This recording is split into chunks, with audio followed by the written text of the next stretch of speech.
Appearances. Without more respect, my lord, CCR Masike for the claimant.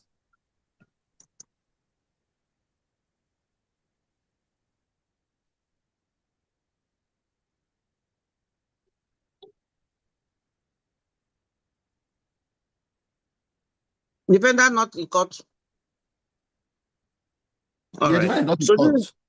Okay, so this is the judgment between Mr. John Ede and Ding Shengyang Plastic Processing and Manufacturing Company Limited.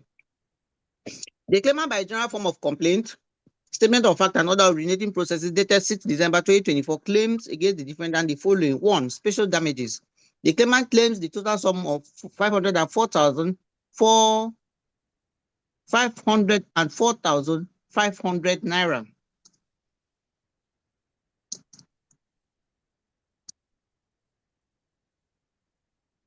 As special damages on medicine bought at the pharmacy. 2.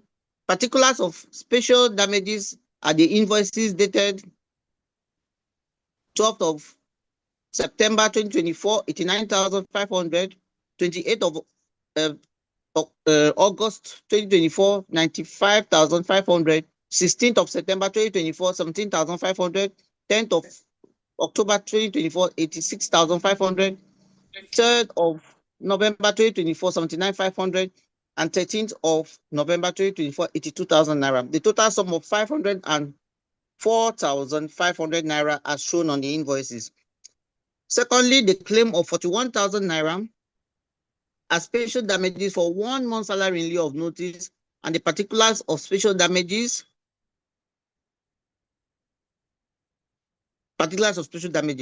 Secondly, he's claiming general damages, the sum of 50 million naira as claimant's compensation and general damages for the defendant's negligence vis-a-vis the defendant's failure to upload the duty of care owed to the claimant in a place of work which warranted the following. 1. The claimant's permanent physical disability, loss of 3 fingers and incapacitation. 2. Claimant's loss of ordinary facilities of enjoyment of life. 3. Claimant's loss of amenities for life. 4. Pain, psychological trauma, and suffering sustained by the claimant and dependents. And 5. Claimant's prospective future medical treatment. 6. Cost of action. The claimant's case. The claimant is Mr. John Ede, a former machine operator who was employed by the defendant. The defendant is Ding Shengyang Plastic Processing and Manufacturing Company, Ltd,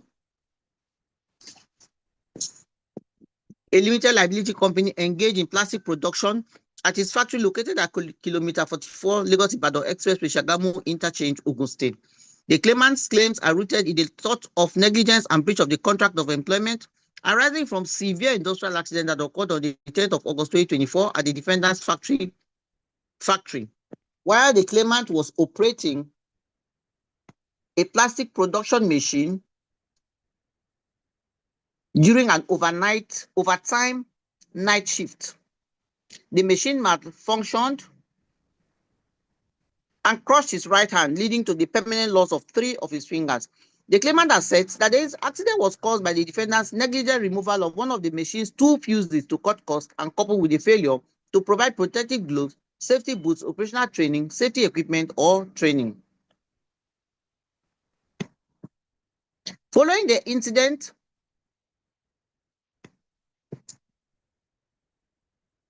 the claimant was allegedly abandoned by the defendant, forced under duress to accept a roadside payment of 500,000 via a pure point of sale operator in lieu of proper medical treatment, and subsequently had his employment constructively terminated without his full salary or notice. Consequently, the claimant seeks 504,500 naira as special damages for pharmaceutical expenses, 41,000 as 1 month salary in lieu of notice, and 50,000 as general damages. The claimant's evidence, comprising his oral testimony as CW1 and Exhibit C1 to C8, remain entirely unchallenged and uncontradicted. At the trial, the claimant testified as CW1. He adopted his written statement on oath on the 6th day of December 2024 and tendered 8 documentary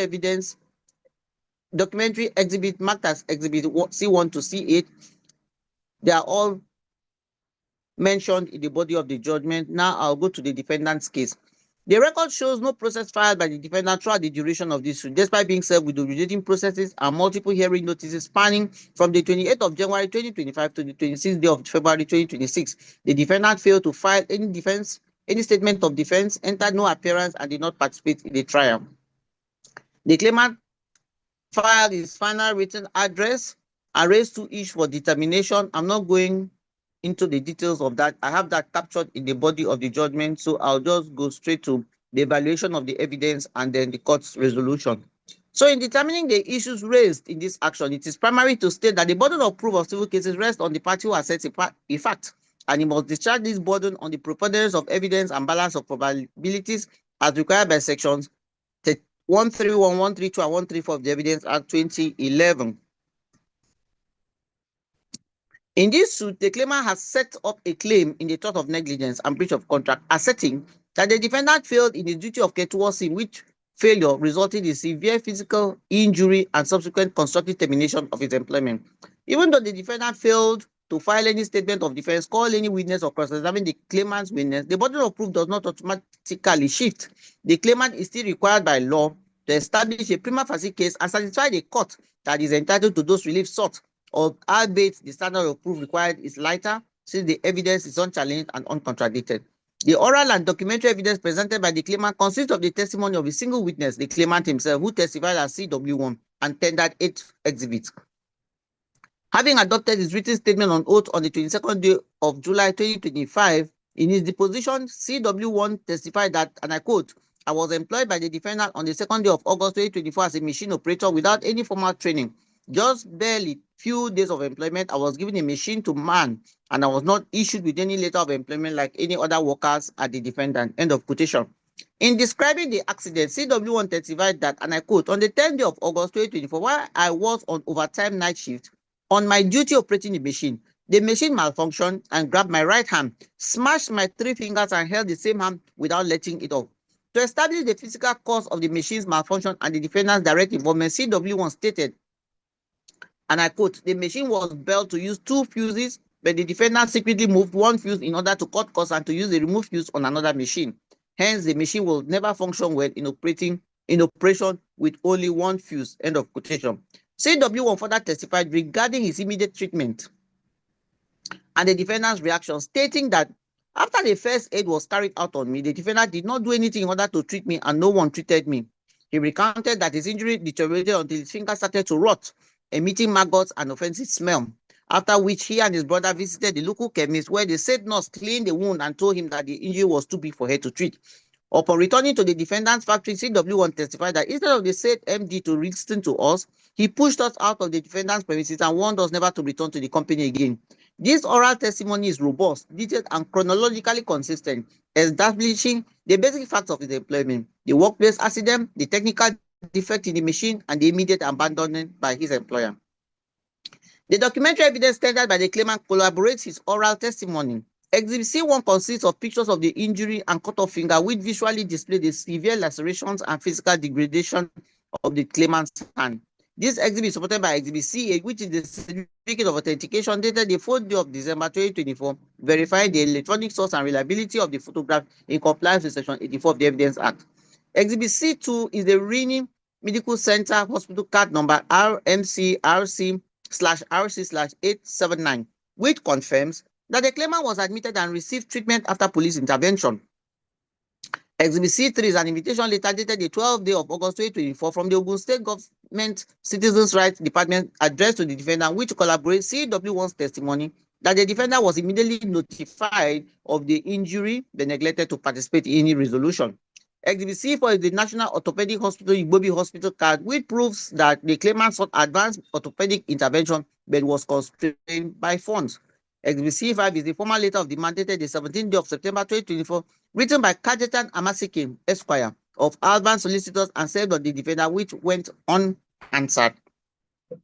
Exhibit C6 is a medical report dated the 4th day of November 2024 from the Ojodu Primary Health Care Department, confirming the clinical status of the claimant's hand and is referred to Igbobi for surgery.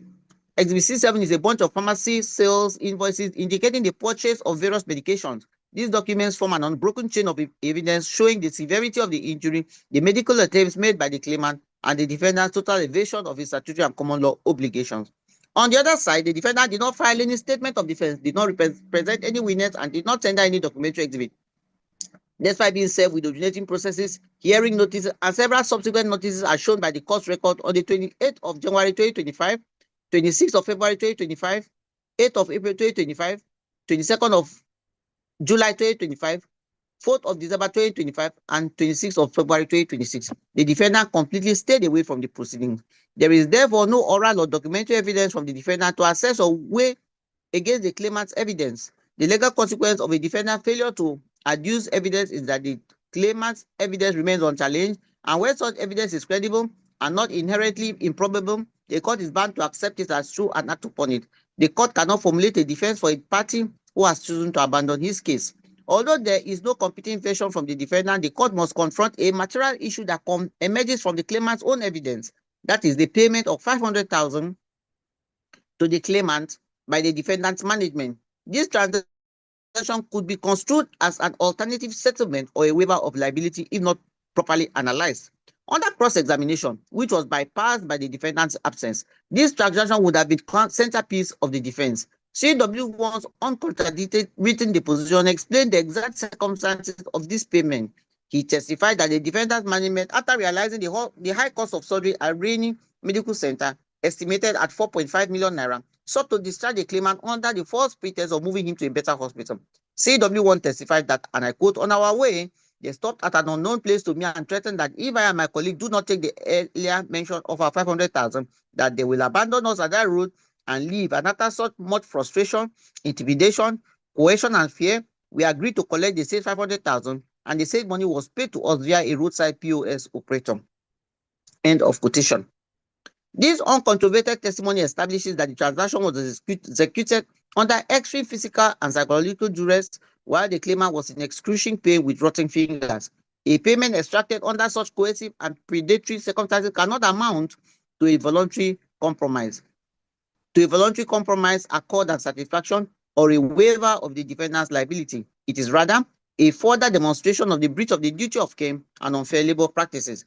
The probative value of these invoices collectively prove actual expenditure on palliative medicines totaling 504,500 naira.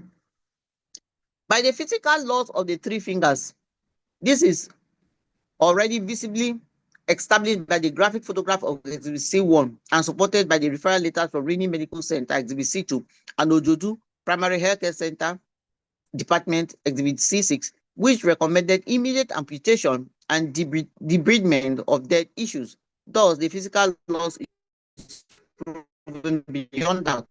This court is therefore saddled with the task to determine on the preponderance of this uncontroverted evidence whether the claimant has proved the tort of negligence and is entitled to the special and general damages claimed.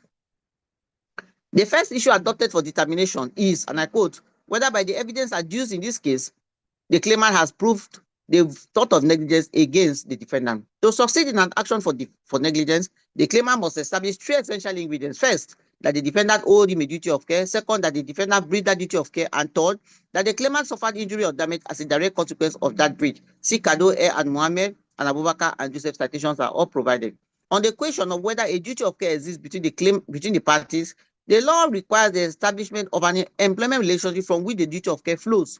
An employer owes its employee a personal, non-delegable duty to take reasonable care of their safety during their employment, which includes providing safe working tools, a safe system of work, and adequate protection care. See Ere and Bender feeds and flour mills, and even crown caps, containers, and Bamigboyin. Citations are all provided.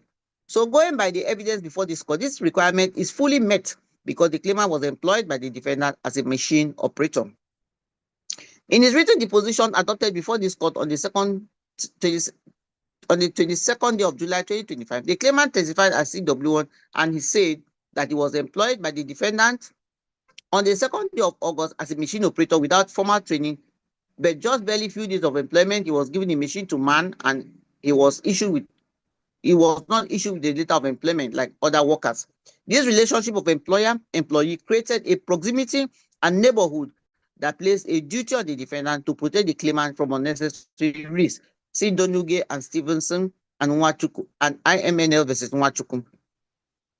On the second element, which is the breach of the duty of care, the claimant's unchallenged evidence shows that the defendant failed to provide safe machinery and protective equipment and actively altered the machine to his detriment. In describing the incident, CW1 testified that on the 10th day of August 2024, while I was on overtime night shift on my duty operating the machine malfunctioned and grabbed my right hand, smashed my 3 fingers, and held the 3 hands without letting it off. The technical cause of this malfunction was directly attributed to the defendant's operational adjustment. CW1 testified that the machine was built to use 2 fuses, but the defendant secretly moved 1 fuse in order to cut costs and to use the removed fuse on another machine. Hence, the machine will never function well in operation with only 1 fuse. By removing the vital fuse from the machine to cut costs, thereby causing it to malfunction, and by failing to provide any safety equipment or training to a newly hired employee, the defendant acted in gross breach of his duty of care. The defendant's failure to file any statement of defense, cross-examine CW1, or lead any evidence means that the claimant's account of how the accident occurred is uncontroverted and remains the only version before this court. See Akpakpan and states, it is right that unchallenged and uncontroverted evidence of a witness which is credible and not inherently improbable should be accepted and acted upon by the court. This court noted a key aspect of the evidence concerning the 500,000 payment made to the claimant by the defendant management. In a typical defense, such a payment might be argued to be a settlement, an accord, and satisfaction, or a waiver of further liabilities. However, the claimant has explained the coercive circumstances under which that payment was made. CW1 testified that on the way they stopped at an unknown place and threatened that if I and my colleague do not take the earlier mentioned offer of 500,000, they will abandon us at the road and leave us. So after much frustration, we agreed to collect the said 500,000, and the said money was paid to us via a roadside POS operator. A transaction executed under extreme physical and psychological duress while the victim is in excruciating pain and facing abandonment on a roadside cannot amount to a voluntary compromise or a waiver of rights. An agreement or a transaction executed under physical or economic duress is voidable and cannot operate as a valid release, waiver of rights, or accord and satisfaction. CCCT Thrift Society versus ECPO, citations provided. It is voidable in law and serves only to highlight the bad faith and an unfair labor practice of the defendant. Therefore, the payment of 500,000 naira does not exculpate the defendant from liability. I therefore find that the defendant breached his duty of care to the claimant and that this breach was the direct and proximate cause of the injury to his hand. On the first issue, I find that the claimant has proved the thought of negligence against the defendant. The second issue for determination is, and I quote, whether the claimant should be compensated in respect of the injury he sustained in the course of duty. Having found the defendant liable in negligence, the claimant is entitled to damages to compensate him for his losses. The claimant seeks special damages of 504,500 naira for pharmaceutical expenses, 41,000 as 1 month salary in lieu of notice, and general damages of 50 million naira. With respect to the claim for 504,500 as special damages, the law is settled that special damages must be specifically pleaded and strictly proved. Special damages must be specifically pleaded and strictly proved with credible evidence showing the exact loss incurred. CNA and also BB Apugo and OHMB citations are all provided. To discharge this burden, the claimant tendered Exhibit C7, which contains several pharmaceutical sales invoices. The invoices establish a total expenditure of 504,500 naira on necessary medications. This claim is therefore strictly proved and is granted.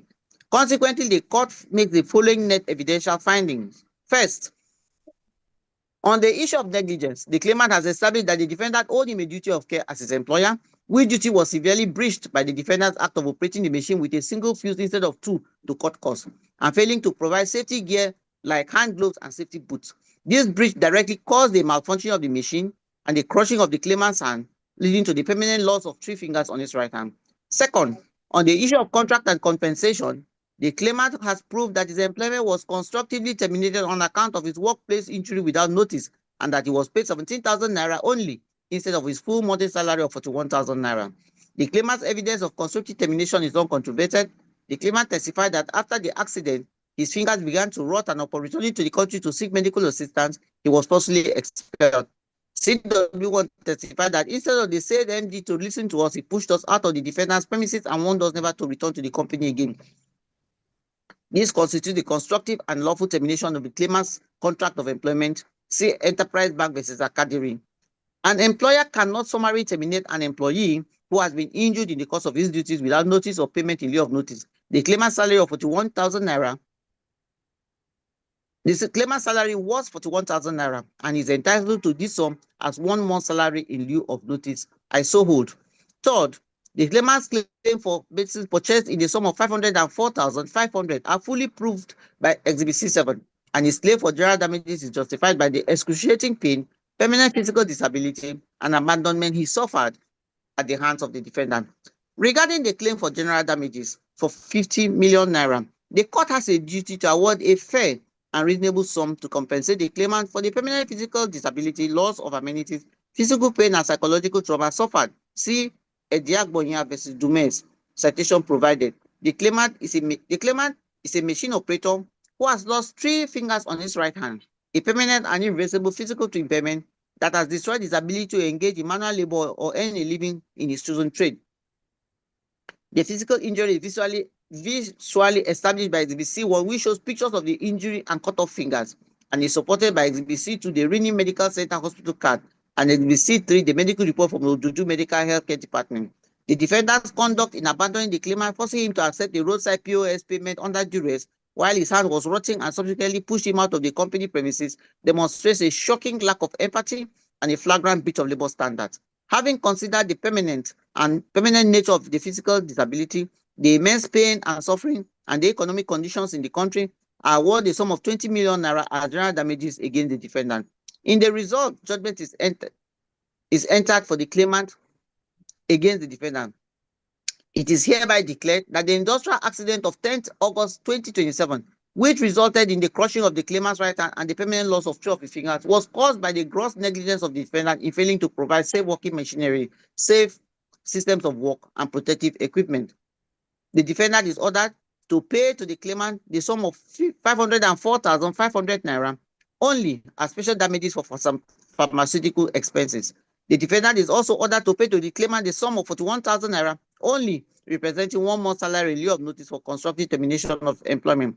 The defendant is also ordered to pay to the claimant the sum of 20 million naira only as general damages for the permanent physical disability, pain, suffering, loss of amenities of life, and psychological trauma suffered as a result of the defendant's negligence. The cost of this action is assessed at 500,000 naira only.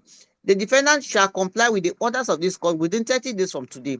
Failing with the entire judgment sum shall attract interest at the rate of 10% per annum from the date of this judgment until it is fully liquidated. The judgment is entered accordingly. Yeah, we're grateful, my Lord. We're grateful, and I pray that God continue to bless you more and more.